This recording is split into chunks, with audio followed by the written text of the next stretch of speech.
En higa achiel nyaka ne rawere mag Gen Z ne bag ng'anye pacho kae. E thuolono, Faith Odhiambo ne oyier kaka jakom mar riwruog kinde ma pacho kae LSK kendo ne osekawo mana dweche 4 kende e apis mare.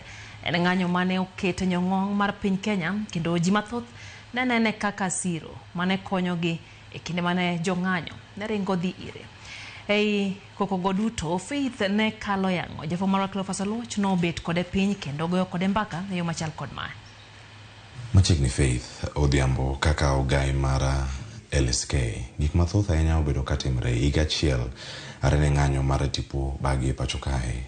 Gik mathoth manotimore e higa mokalo, mano tarik 25 dwe mar auchiel. Simbi ne nitiere oko, nambari ne nitiere oko, oganda mathoth ne nitiere karka. En ang'o mane ringo e pachi kata e wiyi ahinya chieng'no mane ng'anyo ne timre? Kan wawinjo wach ni oneg ng'ato kuno Kitengela, gik moko be mang'eny ne timore, ji ni mako Central, imako Kamkunji, moko imako Kilimani, moko iwinjo ni noter round and round mar moko oket police station mantie parliament mapok wawinjo, moko railways. Ng'iyo gima napare wiya seche no en wadhi nyalo tijgi tenade. Emane namakora gi okinde, ang'iso gi koro kaka gik moko chal nyakwa makre, kila mtu omak kama nyalo. Koro nwantie gi okinde ma odak Kitengela, gin magiringo gidhi kanyo, ema ging'iyo ng'at mane no neg, nkech kata ntie moro mane iwacho nade body ne nok nyal yud. To koro ukinde mane nitie piny kanyo madhi e police station, gidhi hospitande, moko koro nwa pango Nairobi, ng'ama dhi chung' ka, ng'ama dhi chung' ka, ng'ama dhi chung' ka. Jok mabede hotline marito kaw sim, an be simba ntiego, kwa winjo gimoro twaneno kaka wa coordinate. Ing'iyo sano intie gimana adrenaline. Uyok par kata ni be wabo nyalo be wako nyalo. Unutemo mana kun winjo mach kamoro kako unyalo tieko majno. Ugonu sim ka, igochuni Lucky Sama, igochuni kanye. Koro line ni obedo call box. Mang'ato ng'isa ni giwacho ni ji ok omaka, lakini nyathiwa oronwa message ni omake ka gi ka gi ka. Nodak ka omake sadi gi kanye nwantie kode the last place mane nwanene. Kinyalo oro ng'ato koso kinyalo biro. Sano wi ok par kata ni idhi bet piny, udhi pango nade, ubo nyalo timo gik moko nade. Gima ringa wiye ni ng'ama dhi kanyo sani, ng'ama dhi kawo information, ng'ama dhi hakikisha jogi owuogi. Gigi duto timore, to bende ni nigi luoro kata kibaji, ni ngima ne dhi bedo kamarach? Ing'yo chieng' mane kende na luor kabisa en 25th, kata kwa wacho ni wantie anniversary, aketa gima bo timre Wednesday. Lakini mano chieng' mane na luor nkech naparo kanu omoko Supreme Court, to jino biro motoyo drise kane gibiro kama wadhi tuk Supreme Court, oyawnwa gate ma connect to ginene KICC, emo wuok go, and eventually wawuok gi route madhi ka gimidhi teleposta. Ntie ga route ma tok kiare kama mtoka wuoke emo atiyogo. Chieng' no mane kata nenti ji ariyo mane no lawa mane ntie gi bonde. Ng'ata chiel dinde ni duong' to moro tin. Koro ka ing'yo kiwuotho toki ka kikete bunde, kiwuotho to ng'ato nyalo neno gimokuot. Koro kane giketo lwetgi malo, akia no tim achiel ne timo ng'emo neno kare mabunde. Chieng' no emane naparo ni watugo gi gik manyalo timre e pinyni. Koro aparo ni nobago gi timamo. Kata ni gioro ja pikipiki moro lawa kama wadhi. Chieng' no nang'iyo ni ne gidwa pango dhi romo kamoro South Sea. But kimoro apenjora ni kadhi gi jogi an maboketo gi e shida. Emane kata nagocho ne chuora ang'isi gima timore, ong'isa ni en be oparo ni labda ginyalo temo maka kawuono. Then ang'ise ni be wapenj kinyalo kete safe house. Wacho ni biya ot kichoko par ni de gibi gigola e ot mokungo otieno.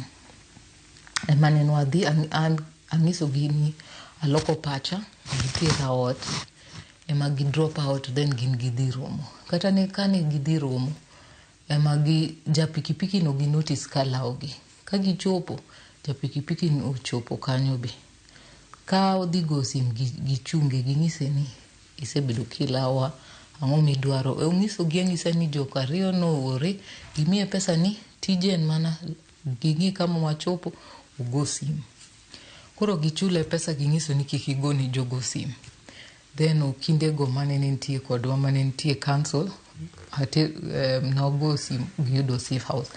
I think mane chieng' kende mane nang'eyo ni inyalo bi kawa chieng' no.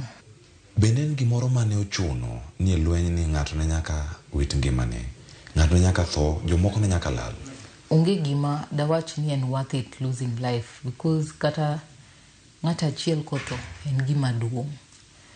To jogo kano dhi maandamano nok gidhi ni mondo okawgi in terms of nok gidhi kanyo mondo koro onegi. Ne gidhi adhiya kanyo kich ne gidwaro serikal owinjgi.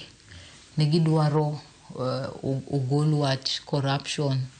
Ne gidwaro ni gik moko olokre pinyni. Kich ne giparo kaka ma Kenya wa. Ma piny marwa to nyakwa lose. Ok wanyal rito jok moko emobiro losnwa. Wan ma nyakwa lose. To ananeno ni nen worth it because ne gigolo so much sacrifice.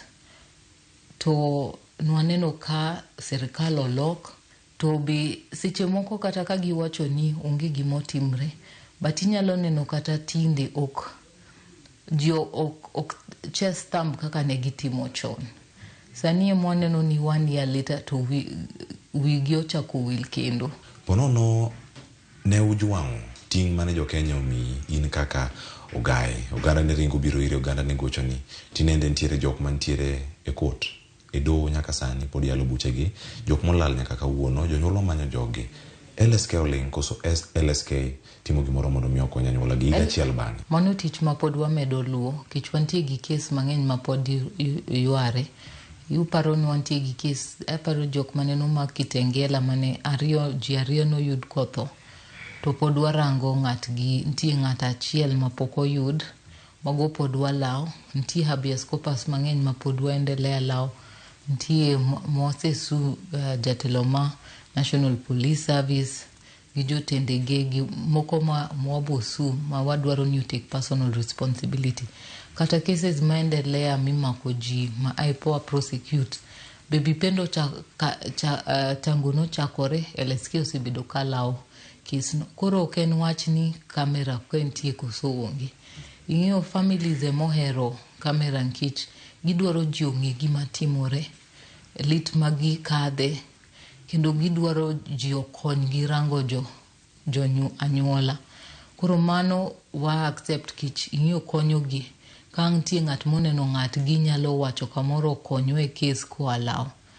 lakini kaka LSK wan waendelea law cases gi moko watemo timo mi compensation okwa biweyo nkich ntie kata case maneno lead to death ma Albert Ojwang LSK no se file mondo ogol sections go me cyber bullying act an kata na woro Senate wacho ni gigo ne gugol to gin manene gikadho sheria no. Ti jok moko maneni kaka jakedne ratiro mag oganda kata jal madebed ni keto sirkal tesre iluongo gi ni activist sani in kaka ogai mar LSK ji machalo kamagi mawacho ni oyo LSK kata intendi Faith unindo nyakonchiel uonge kumoro ma uchung'e kama onego bed ni untiere un mana gi jong'anyo to bila bende nohinyre.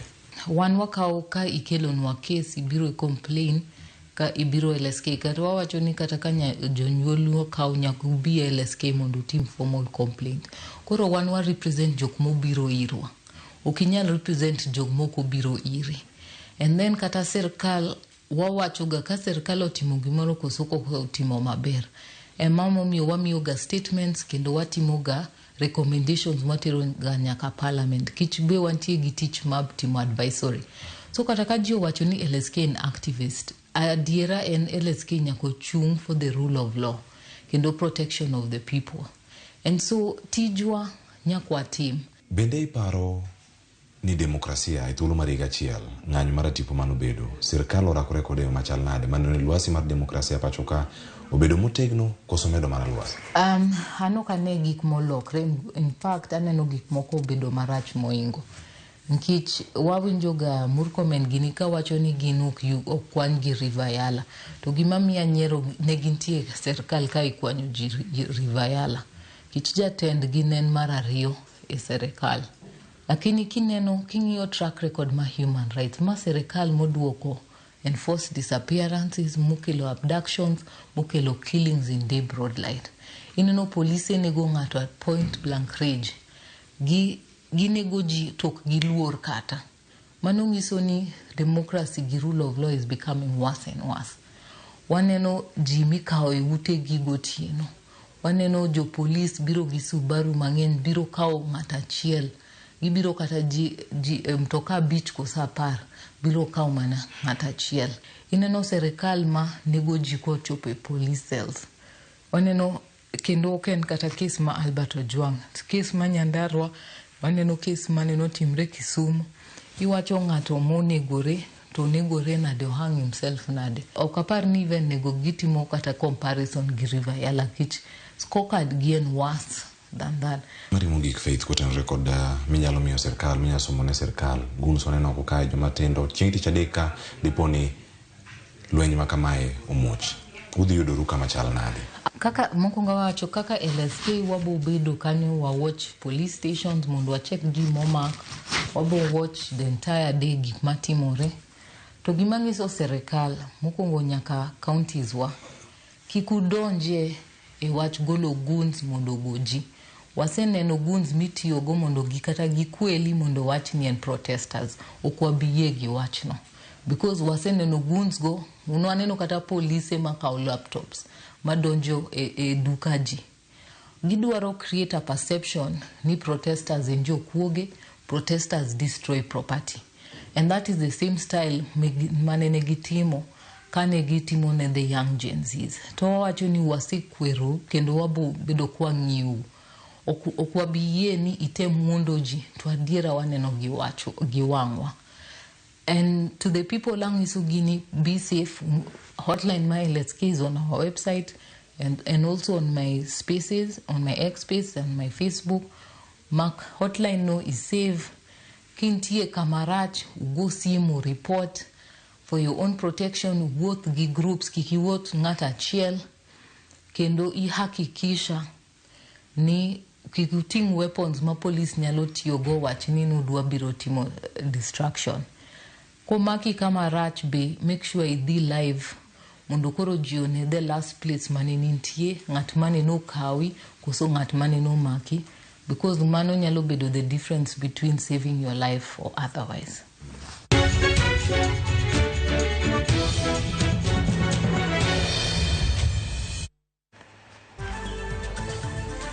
Magina dhonde mag ng'anyo ganario prayo kod ang'wen gigo manotimore kamano Nyaklofa Oluoch kuom twak makamano